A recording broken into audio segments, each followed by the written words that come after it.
Hello दोस्तों, स्वागत है आप सभी का मेरे चैनल पर। आज हम एक्सप्लेन करेंगे Japanese animation romance drama movie जो साल 2018 में आई थी। दोस्तों, इस फिल्म की IMDb रेटिंग 7.9 आउट ऑफ 10 है और रॉटन टोमेटोज में ये मूवी 93% फ्रेश है। दोस्तों, ये movie let me eat your pancreas novel से इंस्पायर्ड है। ये फिल्म हमें मरने के साथ जीना सिखाती है। इसमें दो लीड कैरेक्टर्स हैं, यह है साकुरा और यह है हमारा हीरो। इसका नाम हमें बिल्कुल अंत में पता चलता है। दोस्तों, फिल्म की शुरुआत में हम साकुरा नाम की एक लड़की के फ्यूनरल में आए कुछ बच्चों को देखते हैं। हमारा हीरो कहता है, वहाँ सब लोग गए मगर मैं नहीं गया, मैं घर पर ही रहा। मैंने अपने मोबाइल पर उसका लास्ट मैसेज देखा, वो ये था। इसमें उसने लिखा था कि वो मेरे पैंक्रियाज खाना चाहती है। फिल्म फ्लैशबैक में जाती है और हम उस दिन को देखते हैं जिस दिन साकुरा हमारे हीरो से लाइब्रेरी में मिली थी। साकुरा उससे उनकी हाई स्कूल लाइब्रेरी में अजीब अजीब सवाल करके उसे परेशान कर रही थी। वो उसे बताती है कैसे जापानीज लोग उनकी बीमारियों को ठीक करते थे। वो कहती है अगर वहाँ किसी को कोई बीमारी होती थी तो वो लोग अपने सबसे चहीते इंसान की वही बॉडी पार्ट खा लिया करते थे और इससे उनकी बीमारियां भी ठीक हो जाती थी।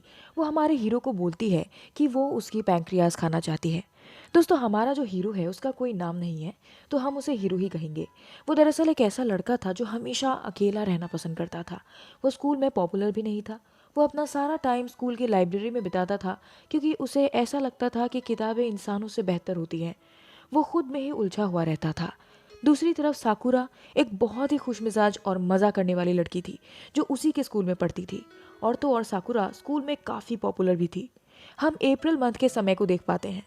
चारों तरफ फूल खिले हुए थे। हमारा हीरो हॉस्पिटल गया था क्योंकि उसका कुछ ही दिन पहले अपेंडिक्स का ऑपरेशन हुआ था। उसके कुछ मेडिकल चेकअप्स अभी भी बाकी थे। वहीं बैठे बैठे उसकी नज़र सीट पर ही पड़े एक डायरी पर जाती है।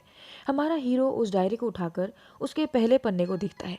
वो डायरी उसके क्लासमेट साकुरा की थी। तभी वहाँ साकुरा आ जाती है और उसे बताती है कि वो डायरी उसी की है। दोस्तों, ये एक सीक्रेट डायरी थी। हमारा हीरो उसे उसकी डायरी लौटा देता है। साकुरा उसे बताती है कि उसने उसकी डायरी का नाम लिविंग विथ डाई रखा है क्योंकि उसके पैंक्रियाज ने काम करना बंद कर दिया है और वो जल्द ही मर जाएगी।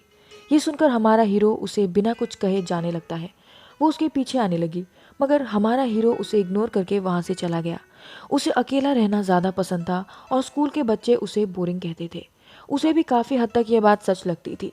साकुरा को कोई तो मिला जिसे उसका सच पता था। वो हमारे हीरो के सामने जैसे रहना चाहे वैसे रह सकती थी, इसलिए शायद वो हमारे हीरो से बार बार मिलने की कोशिश करती थी मगर हमारा हीरो उसे हमेशा इग्नोर करता था। साकुरा उसे कहती है कि उसने अपनी बीमारी के बारे में स्कूल में किसी को नहीं बताया है और वो चाहती है कि वो भी ऐसा ही करे। और हमारा हीरो इस बात को सीक्रेट रखने के लिए मान जाता है। वो कहती है तुम्हारा कोई दोस्त नहीं है, क्यों ना तुम मुझे अपना दोस्त बना लो। मगर हमारा हीरो उसे साफ मना कर देता है। अब साकुरा उनकी स्कूल लाइब्रेरी में काम करना शुरू कर देती है, शायद इसलिए कि वो हमारे हीरो के साथ और वक्त बिता सके। साकुरा कहती है कि उसने उसकी डायरी में उसकी सारी विशेस लिखी हुई हैं जिसे वो मरने से पहले पूरा करना चाहती है।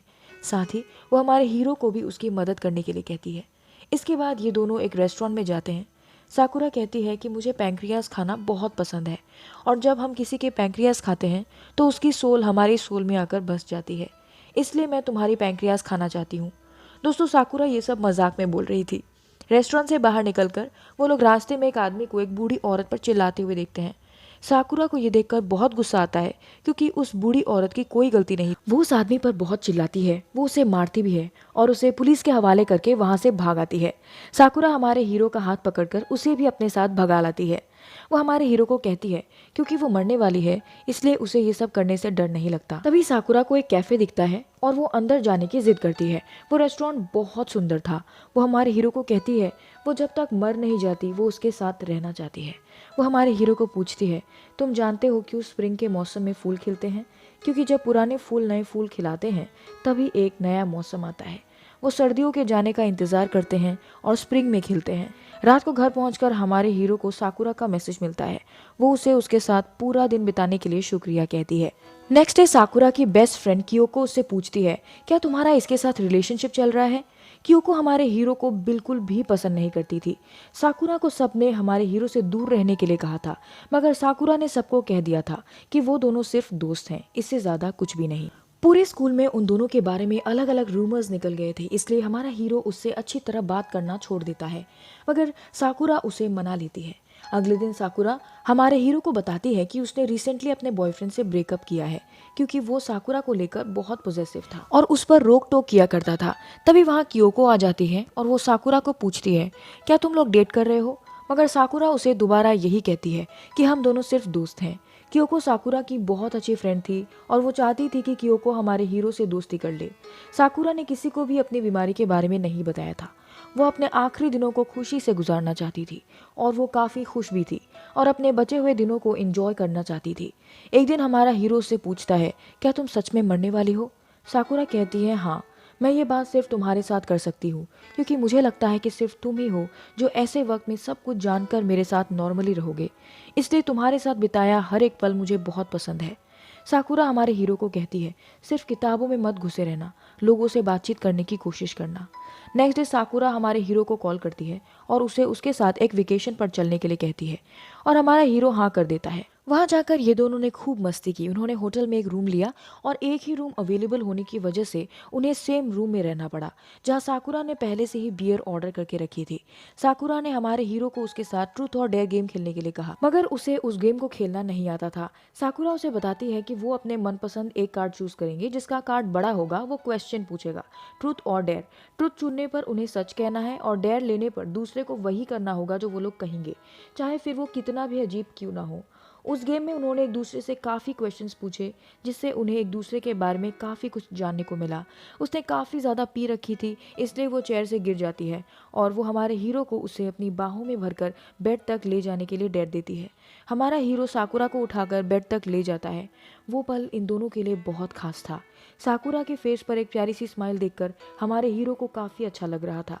उसके बाद उसने हमारे हीरो से लास्ट सवाल किया, अगर वो कहे कि उसे मरने से डर लगता है तो मैं क्या करूँगा?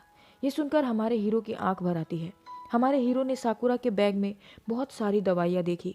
आज उसे महसूस हुआ कि वो जितना खुश ऊपर से दिखती है उतनी ही दुखी वह अंदर से है।